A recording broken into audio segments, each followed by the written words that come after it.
All right, Rabbosai, good morning. Good morning. Let us begin.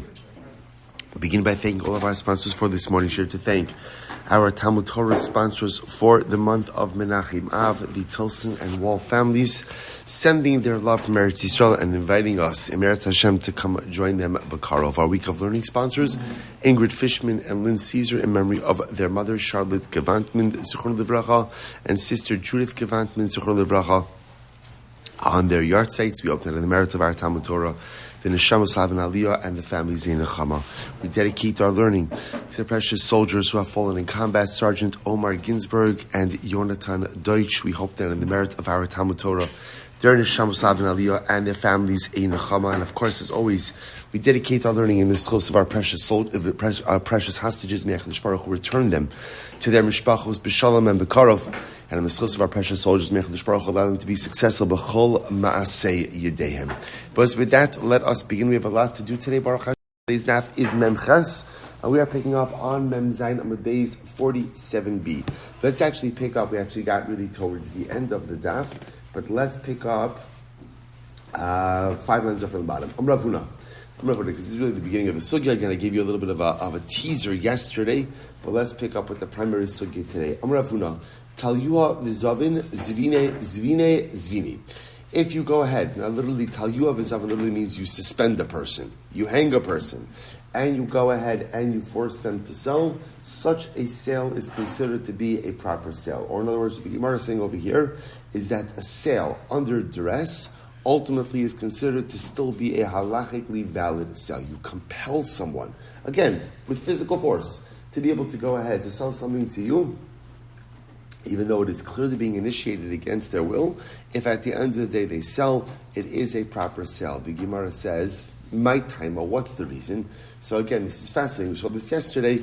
Kol demazbin inish, because in general, when a person sells their stuff, generally, again, the halacha assumes whenever a person is selling their stuff, ilav da'anis lo havimazbin. A person never wants to sell their property willingly. In other words, in general, when I have my property, I want to hold on to my stuff. The only reason I sell my property is because I am under some level of financial duress.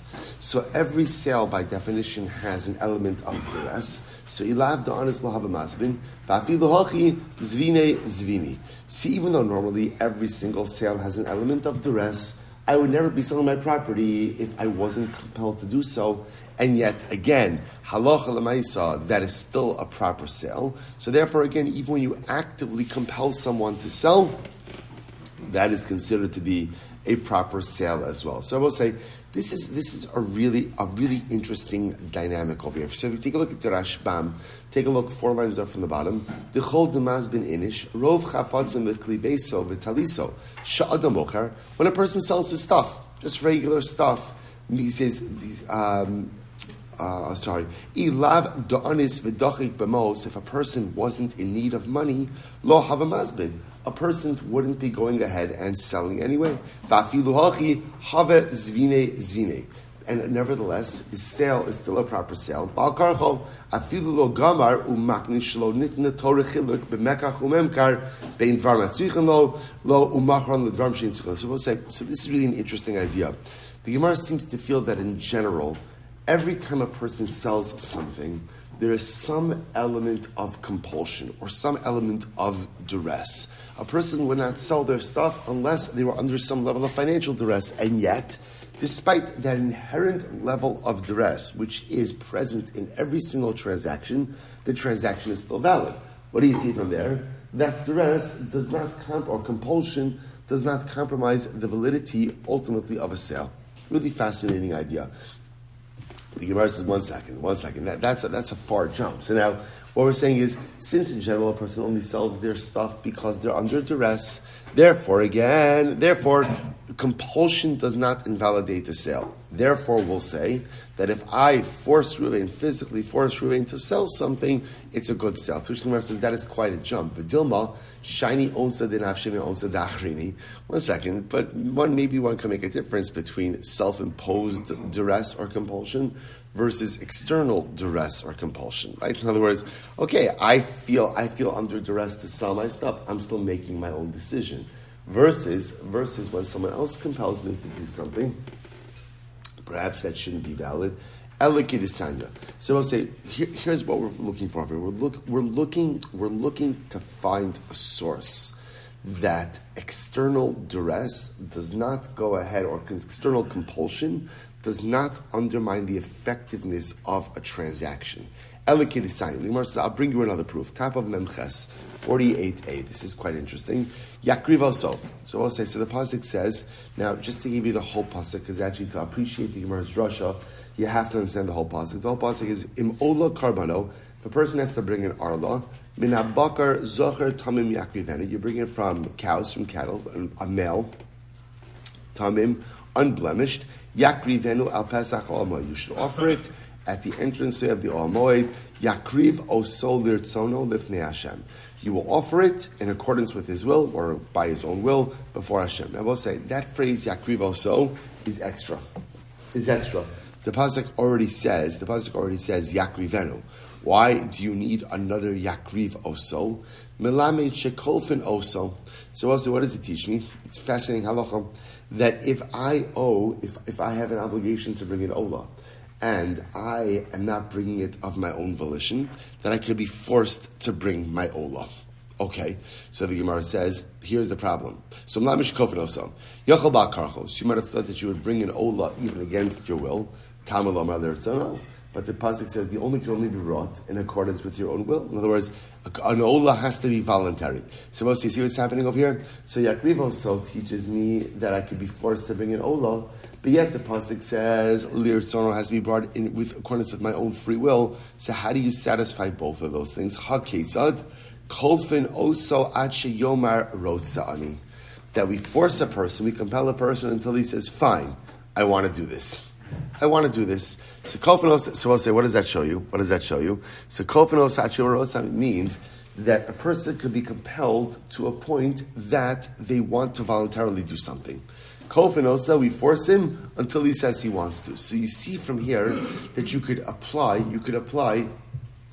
pressure upon someone to do something, but yet the act can still be considered to be occurring of their own volition. So therefore, coming full circle, we want to suggest the same way. If I force Reuven to sell something, that could still be considered to be a willful sale on behalf of Reuven. One second. But maybe the carbon case is different. Why? Because at the end of the day, there is an inherent benefit for Reuven bringing the carbon. What is that? Atonement. And of course, again, I will say in life, there is no greater bracha than atonement. So maybe that's where you could say Kofen Oso Yachim Rasani. But in a regular transactional situation, perhaps we do not apply this concept. Ve'ela miseifa. So I will say, so maybe let's look from the next case. V'chein ata omer begitei nashim. Okay, here's another case. A get, a divorce document. Well, we'll say what happens by a divorce document. Kofen Oso Achi Yomar Rotza Ani. That halacha l'maisa, if a man is obligated to give his wife a get, look at the Rashbam. The Rashbam says over here, "V'chein ata on begitin hashim, b'hanach tisnan ve'ilu kolfen oso lahotzi muka shchin ubal polifus the kolfen umakin oso achiyom erotzani to no sin midaito mashna." So we'll say the Rashbam over here is quoting the context that there are certain men who are obligated to go out and give their wife a get. Let's say the man has a physical condition that makes him physically repulsive. It would be unfair to ask a woman to stay in a marriage like that. So we force the husband to give his wife a get. So I'll say, let's say he doesn't want to. Because he has no interest in leaving this marriage. So the halacha is kolfen osa ad shem rasa. We force him. We compel him until he says, "I want to." And I will say, now again, what does that show you? See, if you think about it, that phrase "kolfen oso ad sheyomar rotza ani" seems to be inherently contradictory, right? If it's kolfen oso, then what does that tell you? It's not rotza ani, right? And if it's rotza ani, then it's not kolfen oso. So what's going on? So you see from here that you could apply pressure to someone to do something. You could compel someone to do something. You could put someone under duress until they become compliant. And once they become compliant, we look at that as a willful transaction. So we've seen it now by get, we've seen it now by carbon, and the Gemara wants to suggest it should be the same thing in Mekach Umemkar, the same thing in regular transactional law. I forced Reuven to sell me a field. He, at the end of the day, complies. I pressured him. There might have even been physical coercion. Kolfen Os Yashmozini. Tush the Gemara says, Vidoma, Shani Hasam, the mitzvah, Lishmoa Divrei Chachamim. Maybe a get is different also. Why is a get different? Because in a get, there's, and I will say again in general, when we speak about that we're forcing a man to give a get, who's forcing a man to give a get? Who's doing that? Beis Din. So maybe by Beis Din it's different, because once Beis Din tells someone they're supposed to do something, then halacha l'maisa again, it's mitzvah l'shmoa divrei chachamim. There is a mitzvah to go to listen to the words of the Chachamim, and therefore, again, it's a benefit to him. So they're both saying. So therefore, what's interesting is as follows. So we try to bring up a number of different ideas that point in the direction that compulsion, that even if you do something under duress or under compulsion, ultimately it can still be considered to be a willful transaction. So we have three proofs, or we try to prove this in three different ways. Number one, by proving that in general, every sale, every transaction has a certain level of duress or compulsion. A person would never sell their stuff unless they were under duress or being compelled to do so. So we discounted that by saying, but that's a self-imposed duress or compulsion. Fine. Carbon. If a person has an obligation to bring a carbon, we could force them to bring a carbon. That's different because there's kapara. So we assume a person wants the kapara. Get, you can force a man to give a get until he says rotza ani. That's different because there he's listening to the words of Chachamim. So we'll say, so from where do we know that you could compel a person into willful submission, and that willful submission is considered to be compliance, ela svarahu. So we'll say, so rather it's a svara, agav onse gamar umakne. So we'll say this is fascinating. The Gemara says it's a svara. What's the svara? The svara is that when a person sees that he's being compelled, ultimately, again, he makes his peace with his newfound circumstances, and he wholly commits to the transaction. This is fascinating. Take a look at Rashi for just a moment. Ella, it's actually right across. Ella, Rav Huna misvara didei kamar. So also remember again, Rav Huna is the author of this phrase that says Tal Yuha v'zavin. Right, that if you literally hang someone, you suspend someone, and you force them to sell, the sale is a good sale. So again, the Gemara suggests it's a svara. Look at the Rashbam. Rafuna misvara didei kamar timitoch isurim. Since Reuven is being compelled to sell his field, and literally again, I'm physically forcing him to do so. He's suffering, so to speak. Gamar belibo umakni. Ultimately, again, at some point, he just commits to the sale. Why? Listen to this. Hoil v'ikatarti. Number one, there are two things. Number one, Yisurim. Number one, he's looking to alleviate his physical suffering. And number two, matan ma'os telo mafsid midi. He's getting money. In other words, we'll say, at the end of the day, this is important to understand. When I'm forcing him to sell, he is getting paid. Right? I am paying him for this. So the Gemara wants to suggest that the concept, that this Rav Huna's concept is based on a svara. What's the svara?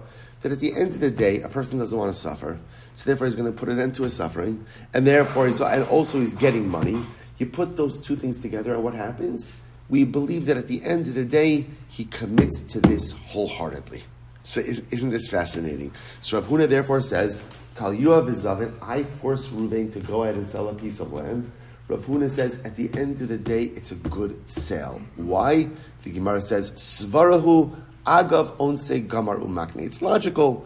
He wants to stop his suffering. He realizes he's also getting money. And therefore, again, halacha l'maisa, he commits to the transaction. It's also a profound yesod into human nature. Right? One of the most incredible things that HaKadosh Baruch Hu has given us the ability to do is pivot. Right? How often in life we encounter circumstances that we did not choose, and circumstances that we maybe even never foresaw. But HaKadosh Baruch Hu gives us this incredible koach to say, okay, this is where I am, this is what I've got, pivot, and now figure out how to maximize that which is in front of me right now. So in other words, Reuven's suffering, so he's like, I've got a choice, I could resist, but resistance is futile, right? I'm not going to be able to change these circumstances, so instead, let me accept, I'm getting the money, pivot, maximize the circumstances I have, and therefore, amazingly enough, the transaction works. the transaction works, which is incredible. So therefore, I will say, what's interesting is, whereas we thought that this was a din in kolfin oso ad sheyoma rotsani, it's not. It's something a little bit different. It's just svara. When Reuven realizes that he doesn't really have a choice, what does he do? What does he do, Lisa? What does he do? He accepts. He accepts. Understand that this is godless. How much effort and how much time do we spend in life resisting circumstances that we cannot change, but yet I continue to fight against it, instead of acceptance and pivot. Accept and pivot. That's the the recipe to success in life. Accept and pivot. So the Gemara says that's the svara of Rav Huna. Accept and pivot. Right? Reuven's being forced. Okay, I got it. Isn't that what you wanted? But this is what it is. So accept these circumstances and pivot. Incredible. Okay, so we'll say, so that's how we're proving it. Let's go Bava. We'll come back afterwards. Another interesting idea. Most of Rav Yehuda. So Rav Yehuda raised the kasha. 1 second. So if that's the case that we have this svara of accept and pivot, agav onse gamar umakne. So what about the following case? Get hamu'usa v'yisrael kasher uba'akum pasel. So let's listen to this. Get hamu'usa. So what's get hamu'usa? So what happens if we go ahead and we're forcing the husband to go ahead and give a get? Let's say we just mentioned this case before. So whatever the situation is, the husband has a physical condition which makes living with him impossible, or for some other reason, Beis Din is forcing him to give a get. So the Gemara makes an interesting distinction. This is an interesting distinction. If Jews are compelling another Jew to give a get, then it's kosher. Uba'akum pasel. If non-Jews are compelling a Jew to give a get, then ultimately, again, that is going to be pasel. Now, again, we'll explain that in just a moment. Uba'akum choftin oso va'omrim lo aseh ma she'Yisrael omer lecha. I'll say, but if you have an akum who is compelling a Jew, almost like by extension of the Beis Din. In other words, let's say the akum is beating up the husband, and he's saying, do what the Beis Din tells you to do, then that's kosher. Why? Because in that case, again, the akum was looked at as the long arm of the law of the Beis Din. Okay, va'amai. So the Gemara said, but I don't understand. Even if the akum compels him, why shouldn't the get be kosher? Va'amai hasam nami nema agav onse gamar umegarish. I don't say. We'll say. We just said before that the whole svara of Rav Huna is acceptance and pivot. So therefore, again, even if the akum is the one who is forcing the Jew, why wouldn't that be a kosher get? Let's just say that as a result, ultimately, again, as a result of the compulsion, the husband comes to accept that he needs to divorce his wife and gives the get. So the Gemara says, "Ha'itmar la amar misharshia divar Torah afilu ba'akum kasher." The Gemara says, "You're right. The truth is, mid'araisa, even if it was a non-Jew, an akum, who was compelling the Jew to give a get, it works. It works." So we'll say, "Ma tam amru ba'akum pasel." So then, why did Chazal say that if it is the akum who is forcing you to give the get, that it's pasel? So this is really incredible. Kadei shelo tehei kol achas va'achas holechas v'tola atzmo biyad akum umafkas atzmo miyad baila. So we'll say because this would create a very dangerous precedent. In other words, if there was this concept that essentially you could get an akum to go ahead and start beating up a Jewish husband, to go ahead and get him to give a get, we are very concerned that this is a very easily exploitable situation. You could have a woman who, again, wants to get out of the marriage, which she's entitled to do, and her husband should never withhold a get as any kind of leverage over his wife. But this is unfortunately an exploitable situation where now you're bringing in foreign entities, so to speak, into the get process. So a woman could go ahead and decide to just get an akum, beat up her husband, and go ahead and get the get. In other words, what we do need the get process to happen within the confines of a framework of halacha. Because remember, again, I will say, getting are one of the most sensitive. There are two very sensitive areas in halacha. Well, all areas in halacha are very sensitive areas in halacha, but two acutely sensitive areas in halacha, which are gittin and gerus, right? Divorce and conversions, because divorce and conversions really hold the key to Jewish continuity, right? If a divorce is not done correctly, and then again a woman gets remarried, we enter into a very significant issue of mamzerus, right? You have conversion, and conversion is not handled correctly. Again, a significant issue of lineage. So the Gemara says like this: in reality, technically speaking, if an akum goes over and compels a Jewish man to give a get, it should work. Based on what we said, what's the whole logic? The whole logic of Osai is acceptance, pivot. That when a person realizes that he doesn't really have a choice, again, he accepts his circumstances and then again rolls with those circumstances, pivots and goes with those circumstances. That's the logic. Therefore, husband is getting beat up by the akum. He realizes he really doesn't have a choice. So what does he do? He accepts the circumstances and divorces his wife and pivots. But the rabbi stepped in and said, no, we cannot accept a circumstance like that because that is going to be chaos. That is going to create halachic chaos. And therefore, again, Chazal said that if the compulsion is done by the akum, and the akum is acting on his own behalf, not acting, or on the wife's behalf, but not acting on the behalf of Beis Din, that is halachically problematic. Okay, incredible. So most of Rav Hamnuna, a lot of really interesting cases over here. Most of Rav Hamnuna, lakach misikrikun, v'chaz v'lakach m'balabayis, mikcho batal. So we mentioned this case, right? So what happens? You have the sikrikun. The sikrikun is the extortionist. So what happened? I buy. So we'll call him. So sikrikun went ahead and extorted land from Ruvain. We mentioned this case yesterday. I go and I bought the land from Sikrikon, and then I went back and I wanted to be a good guy because I recognized that the land was extorted from Ruvain. So what do I do? I went and I bought it from Ruvain also. So I bought it from the Sikrikon, and then after I bought it from the Sikrikon, I went ahead and I also purchased it from Ruvain. So the sale is not good. Now, again, what's the assumption over here? Why is the sale not good? We saw this yesterday. Why is the sale not good? Because the assumption is that Ruvain doesn't really commit, right? Ruvain was extorted. So because he was extorted, he never wanted to sell it to the extortionist to begin with. And now, even now when I go back to buy it from him, we still assume that he's not really accepting of these circumstances. Va'amai, hasim nami nema, agav onse gamaro makne. But I will say, if Rav Huna is advancing this svara, and what's his svara? His svara is agav onse gamar umakne.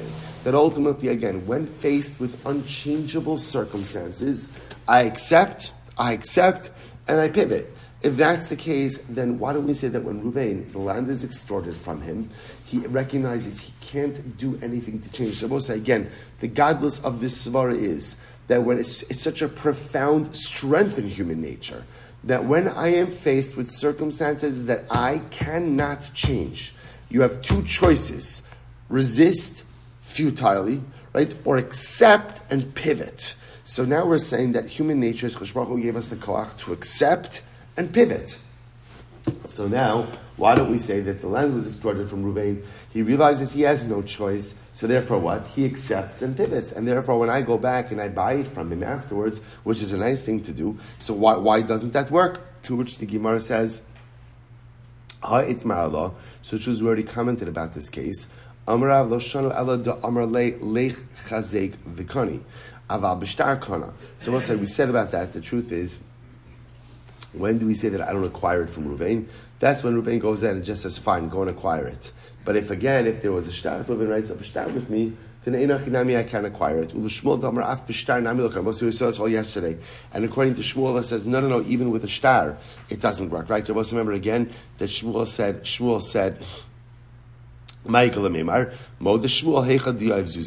even Shmuel would agree that if I actually pay him, and halacha l'maisa again, he accepts the money, that he does comply. Ruvain will agree to the sale. Rav Bibi, the Nesayim ba mishmei Rav Nachman, karka ein lo ma'os yesh lo ma'ikal ne'emar. And according to Rav Bibi, who ended off the case, remember again, this was the case of the Gazlan, right? That although a Gazlan cannot acquire land, if the Gazlan did acquire the land, if the Gazlan paid for the land as much as he doesn't acquire it, what do? We give him back his money. So according to the Gazlan who says according to Rav Nachman who says karka ein lo ma'os yeshlo, that a Gazlan doesn't get the karka, but he does get his money back.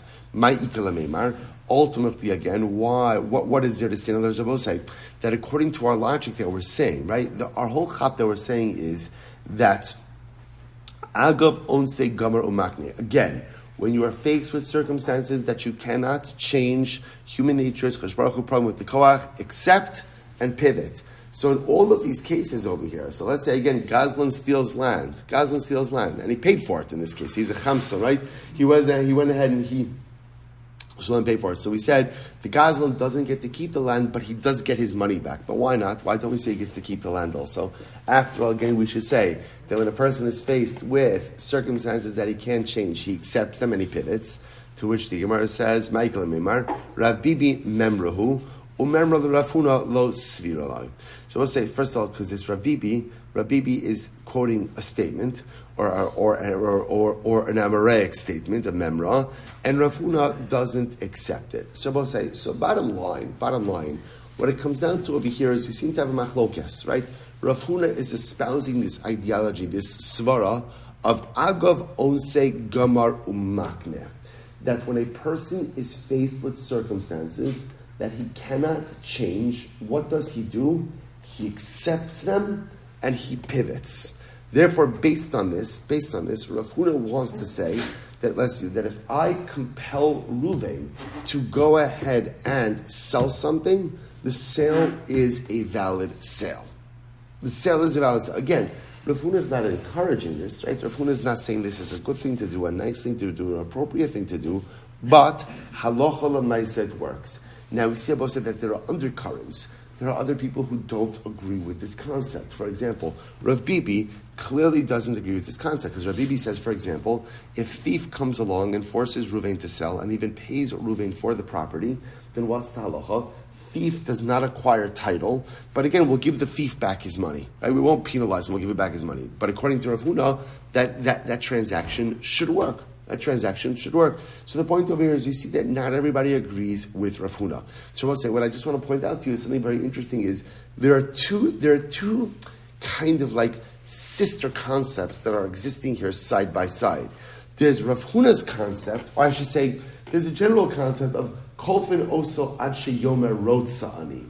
Now let's say that we force a person to do something until he says, okay, I want to. And then there's the svara of Rav Huna's agav onse gamar umakne, that when faced with unchangeable or unalterable circumstances, a person accepts and pivots. So they sound very similar, but they're different. Kolfin oso ad sheyomer rotzani really is predicated almost on the idea of like, it's going to sound strange, but like zachan adam shel b'fanav, that we're going to force you to do something until you say fine because it's good for you. It's good for you, right? For example, it's good for a man to give a get to his wife when the halacha says you have to give a get to your wife. He doesn't want to. It's good for you, Tatla. It's good for you, right? Right? Listen to the halacha. Do what's good for you. A person has an obligation to bring a carbon, but he's not bringing it. We're going to force him to do it until he does it. Why? It's good for you to have kapara. So in those cases, almost like kolfin also actually yomarotza ani. The halacha understands there's a benefit for you to do this. You don't see the benefit. Okay, we're going to help you see the benefit in it, even by the use of physical force. That's different than Rav Huna's idea. Rav Huna's idea is that by definition, human nature is when you are faced with unalterable, unchangeable circumstances, we have the koach. And I must say, this is the koach of resiliency. We have the koach to accept, okay, I didn't want this, I didn't plan for this, I never thought that this would be. Deep breath, I accept, pivot. Maybe it's good for me, maybe it's not good for me, is irrelevant. But when faced with the reality that I cannot change what is happening right now, I accept and I pivot and I lean into my new circumstances. Maybe they're beneficial, maybe they're not, but this is what I got. So again, they're sister concepts, but not really the same. So the Gemara goes zaita. So the Gemara says, how do we pass? Amarava, hilchasa, tal yuha v'zavin zvine zvine. So Rava says, the halacha follows Rafuna. That halacha l'maisa, again, if you compel someone to sell something, ultimately, again, as much as the sale is happening with compulsion, the sale is still a valid sale. V'lo amran ella amadeis b'sad stam. Now, we're going to give a couple of qualifications to this halacha. So on one hand, says, just show what's happening over here. We've got Rava saying that the halacha follows Rav Huna, the svara agav onse gamar umakne, unalterable, unchangeable circumstances. I accept it, and I pivot and lean into this new reality. So now Barav is giving some qualifications. Qualification number 1. V'lo amen ela b'sadeh stam, aval b'sadeh zu lo. So we'll say, so first of all, when does it apply? So listen to the following case. I come over to Ruvain. I say, Ruvain, you are selling me a field. That's the statement. You're selling me a field. I'm going to pay you, but you don't have a choice. You're selling me a field. Now I'll say, in that case over here, if you notice, I'm not telling Ruvain which field. I'm just telling him a field. A field. So because in this case over here, Ruvain has the choice to choose which field he's selling me. Therefore, we assume that Ruvain accepts and leans in. But if I force Ruvain to sell a specific field, then halacha l'maisa, Rav Huna's logic doesn't apply. All right, that's qualification number 1. Furthermore, ubisada zu nami lo amran ela delo artzi zuzi, ava artzi zuzi lo. Furthermore, let's say even in a case where I do demand a specific field, in that case, the only time that the sale doesn't work is when after I give Ruvain the money, he doesn't count the money. But if he were to count the money, the sale works. And I'll say, what's the chap over there? Because if I pay Ruvain for a field, and he doesn't count the money, right? His failure to count the money almost looks like what? He's objecting, right? If you don't count the money, that shows that he doesn't want it. But even if I compelled him to buy a specific field, and he counted the money afterwards, so that could be shown that he is in compliance with the sale, the fact that he counted the money. Furthermore, again, I will say, we're talking about a case where he didn't have the ability to somehow get out of it. But if he did have the ability somehow to wiggle out of this, but he failed to do so, ultimately, again, then even if I compelled him to sell a specific field, and even if he didn't count the money, the transaction will still be good. So I'll say, so these are all of Rava's qualifications to Rav Huna's ruling. Yet despite all of this, the Gemara said, V'hilchasa, Bekulu, Tahavu, Zvine, V'afila B'sadazu. So I'll say, so interestingly enough, the Gemara actually rejects this. The Gemara says, no, we don't actually take into account any of these qualifications. Rather, they're going to both say, whether I demanded a stam field or a specific field, Ruvain did count the money, he didn't count the money, he had a way to get out of it, didn't have a way to get out of it.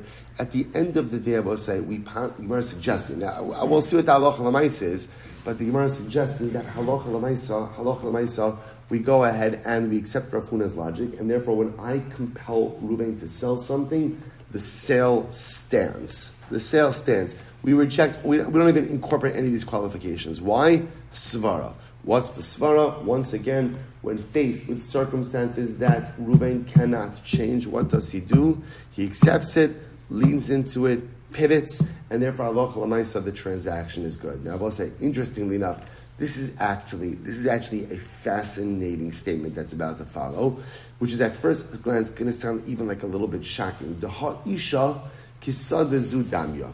The Gemara says, I'll tell you why.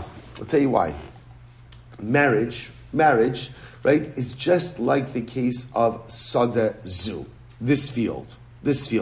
Now, what does that mean? V'amra meimar, talyua v'kadish kidusha of kiddushin.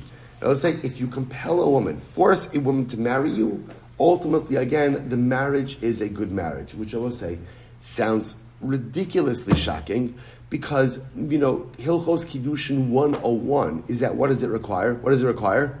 Das, right? Das. And das we normally assume means consent, willful consent, right? Not compulsion. So again, hold on a little bit. We have to qualify what this means. But the Gemara wants to suggest, Talyuah v'kadosh kiddusha kiddushin.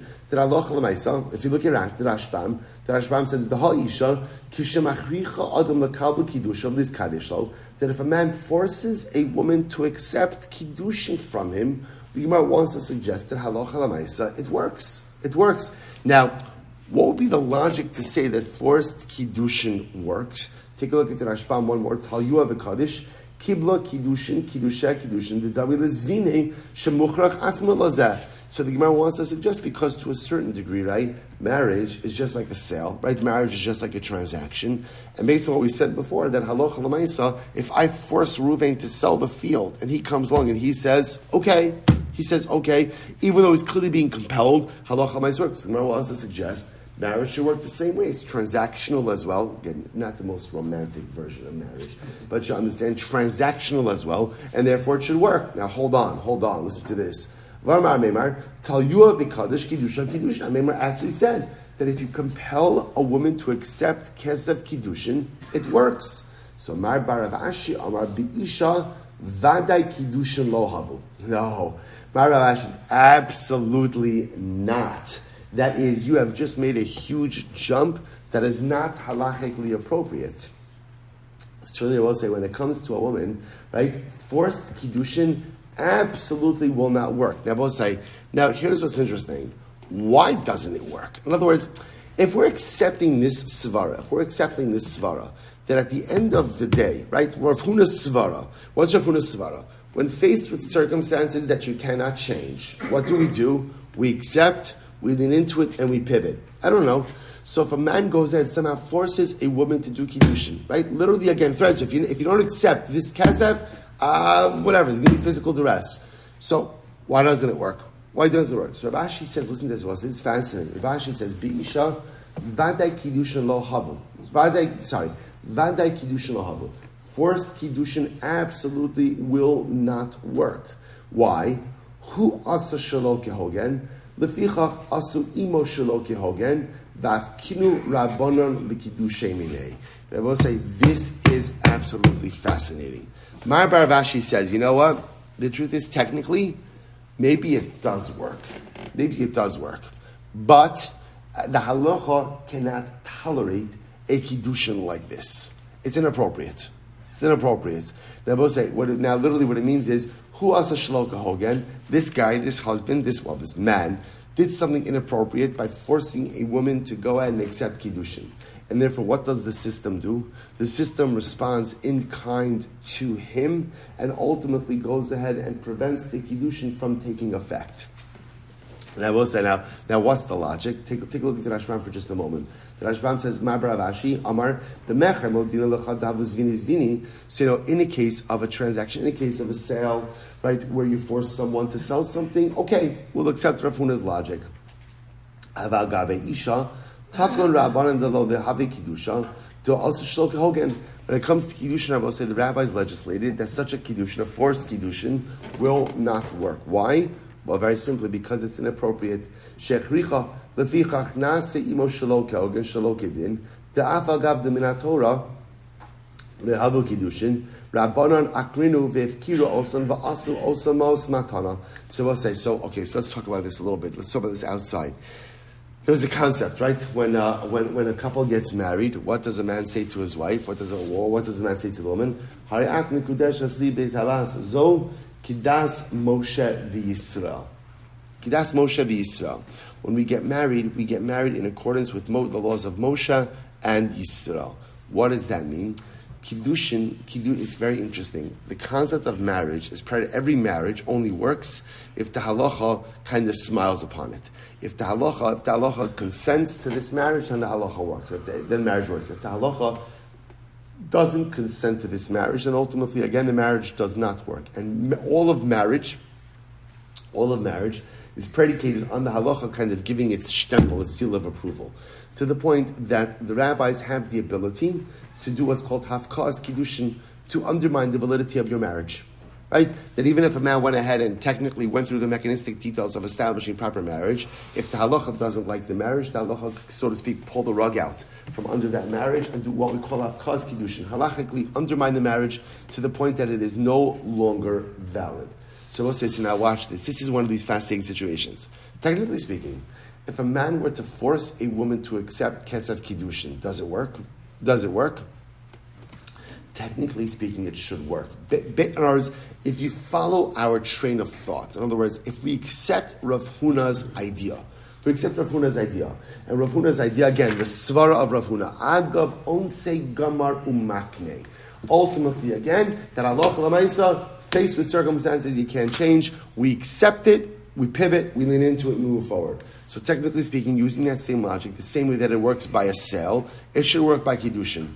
But yet comes along the Gemara and says, but by kiddushin, but chazal. So again, technically speaking, the kiddushin should work, But the halacha can't allow for such a kedushin to be valid. The concept that a man is going to force a woman to marry him, that is an untenable reality. And therefore what the halacha says is, even if you affect a kedushin like that, transactionally, technically it works. Chazal will say, we're going to undermine the fabric of that marriage and tell you that the marriage is not valid. And Chazal have the ability to say which marriages work, which marriages don't work. And therefore Chazal are going to say, such a marriage will not work. So the Gemara says, okay. Now I will say, that's very nice that Chazal say the marriage doesn't work. How do Chazal say the marriage doesn't work? So the Gemara says, so that works fine, right? Let's say again, Reuven gave Rachel money. So if Reuven gave Rachel money, right, and he said, Hari'at mikudeshes li b'ma'oz zu, become mikudeshes to me with this money, and literally again, he forces her to take the money.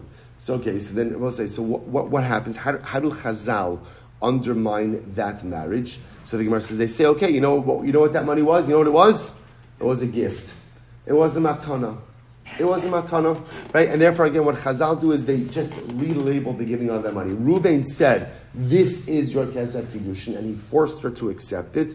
So the halach has the ability to relabel that money and call that money, that's a matana. Happy birthday, right? And by the way, now that she could keep the money, right? So in other words, the kiddushin does not work, and Rachel gets to keep the money. That works fine with money. Kaddish bebiya ma'ikil amimar. So both say, again, we go back to the first Mishnah in kiddushin. There are different ways in which one could affect kiddushin. One of the ways in which one could affect kiddushin is with biyah, right? Physically, right, is with an act of biyah, one could go and affect kiddushin. So say, so here's what's interesting. When you give someone money, so because that is a technical legal transaction, so you could relabel that or repurpose that. So even though Reuven said this is kesef kiddushin, the halacha could say that's not kesef kiddushin, that's a matana. What do you do with an act of biyah? What do you do with an act of biyah? How exactly do you relabel that or repurpose that? To which the Gemara says, it's simple. Amrei shavyora barle bilasa bilasnus.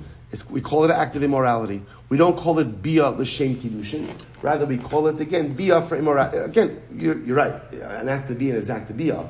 But l'maisa, now what we'll call that ultimately is biyah's znus. Biyah's znus. And therefore, l'maisa, it will not work. Okay? So the Gemara tells a story over here. The Gemara tells a story. Tabi, talo lepapoi, akinra v'zavin. All right, so I'll say this is an interesting case over here. So a lot of new players over here. So there's a guy named Tabi. That's his name. Rashi says, Gavra al-Alamochovi. Tabi was a very powerful guy. So what Tabi did was, he suspended Papi on a tree in order to get Papi to sell him his field. So Tabi wants to buy a field from Papi, or Papai, right? Papai, right? And what happens? Papai doesn't want to sell him. So what does Tabi do? Tabi suspends him on a tree. Right? He literally hangs him from the tree. And he says, you're going to sell me the field. Okay? So what happened? We'll say, so Chasam Rabba Baravchana Amoda V'ashkalasa. So we'll say, this is very interesting. So now, watch this. Before Papai sells Tabi the field, what did Papai do? He wrote a moda. We'll say, what's a moda? He wrote a document that said, I am selling this under duress. I'm selling this under duress. He gave the document to Rabbi Baravchana. So now there are two documents. There was the moda, which was like the objection document, I'm selling this under duress, and then there was a document of sale. So what happened? Rabbi Baravchana signed on both of these documents. He signed on the moda, and he signed on, which is like the objection document, I'm selling this under duress, and he signed ultimately on the sale document as well. Amravuna, man dechasam amoda shaper chasam, or man dechasam ashkalasa shaper chasam. So Ravuna said the truth is, he who signed on the moda did a good job, shkoya, and he who signed on the sale document did a good job also. The Gemara says, what are you talking about? Manavshach, imoda lo ashkalasa, v'ashkalasa lo moda. I will say, those documents obviously cannot exist side by side, right? In other words, if there's a moda, then there's not a sale. And if there's a sale, there's not a moda. So what's going on over here? To which you responded, Haki Kamar, Ilav moda man chasam ashkalasa shaper chasam. So also what it means, what he meant to say is like this. We're not for the moda, right? Then the one who signed on the sale document would have been a valid sale document, which is another way of saying, affirming who? Affirming Rav Huna's position. This is another case of a forced sale. So what the Gemara is suggesting over here is, now this case is different. Why is this case different? Because again, Papai is putting out there in document form, I don't want to do this. So we'll say, okay, that changes the math on this. Now there's a document, there's a Modah document that changes everything. But in the absence of the Modah document, ultimately what? Such a transaction ultimately, again, would have been a valid transaction in accordance with the position ultimately of Rav Huna, to which the Gemara says Rav Huna l'tamei, because Rav Huna goes according to his reasoning. Dam Rav Huna talyua v'zabin zvine. That Allah l'maisi, if you force someone to sell, ultimately again their sale is a valid sale. So we'll say. So this case throws in an interesting wrinkle, because in this case, so again, remember, without the modah, so had Papai not written that objection document under duress, then what? The sale document would have been 100% valid based on Rav Huna. Now that there's this objection document, so that changes things a little bit. So we'll say, so this seems to all point in the same direction, ultimately again, of Rav Huna's position, of the Svara being again, Agav Onsi Gamar Makne. So we'll say, obviously we haven't reached the conclusion of this. We're going to stop over in the Gemara, just going to share with you just like a closing thought for the daf, and then we'll continue. So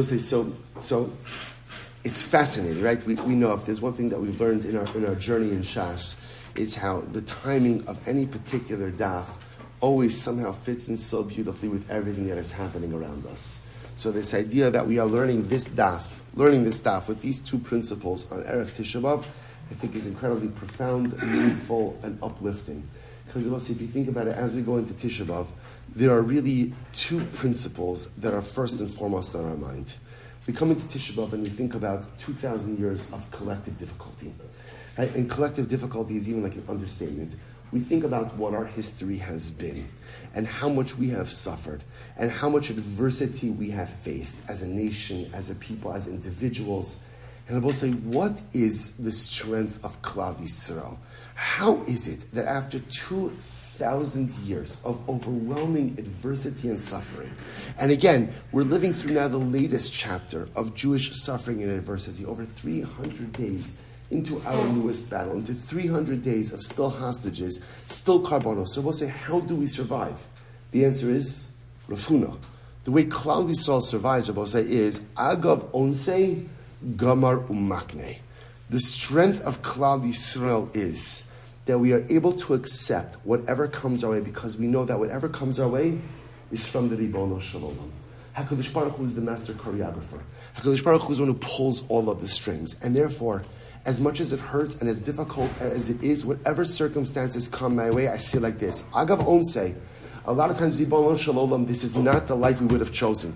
This is not the path we would have chosen as a nation. This is not the path we would have chosen as individuals. But Ribono Shel Olam, this is the path you choose for us. If these are the circumstances you visit upon us, Agav Onsei, Gamaro Makne. We accept it. We accept it. We never spend our collective energy lamenting what could have been, should have been, or might have been. Instead, what is the power of Klal Yisrael? We embrace what is, we accept it, lean into it, pivot, maximize. Acceptance, lean, pivot, maximize. The godless of Klal Yisrael will say, if you want to know what the mantra of Klal Yisrael is, Agav Onsei Gamar Umakne. Whatever HaKadosh Baruch Hu you give us, we accept. We accept, and ultimately again, Gamar, we accept it, even though it's an ones. I didn't choose this, Umakne, I'll make it mine. I'll accept it, I'll pivot, I'll lean into it, and I'll maximize it. I want to say that's one card, but what's the other piece for Erev Tisha B'Av? I want to say, we have to always remember that these days are days of tshuva, are days in which, again, Tisha B'Av is not just about mourning, but Tisha B'Av is the beginning of the Yamim Noraim. It's the beginning of this season of tshuva. And I want to say, if we try hard enough, and we use this time to really lift ourselves up, and we use this time to be able to affect change within ourselves, within our lives, there's another concept. What's the other concept? Kofin oso ad sheyoma rotzani. The power of the Yid is so incredibly profound that we have the ability sometimes to kiviyachal force the hand of the Ribono Shalom. That if each of us do our part, and each of us use these days of tshuva to their fullest, and each of us use this time to be able to Eretz Hashem really maximize what we could contribute as individuals and as a collective, then maybe we will be Zoch Eretz Hashem also, Kofin also, then maybe we could force the Ribono Shalom until ultimately, again, he says, I'm willing and I'm ready to bring the Geula. The power of the Yid, the power of the Jew is absolutely immeasurable. And if we harness it, and if we begin to operate on all cylinders, and we be able to do, we each do our own personal avoda, then halavai we will be Zochem Yatz Hashem to force, if we have to force the Ribono Shel Olam to bring the Geula, to bring Mashiach, to bring Tchias HaMesim, to bring the third base HaMikdash. Halavai we should be Zocha. Mihir Rabbi Amenu. Amen.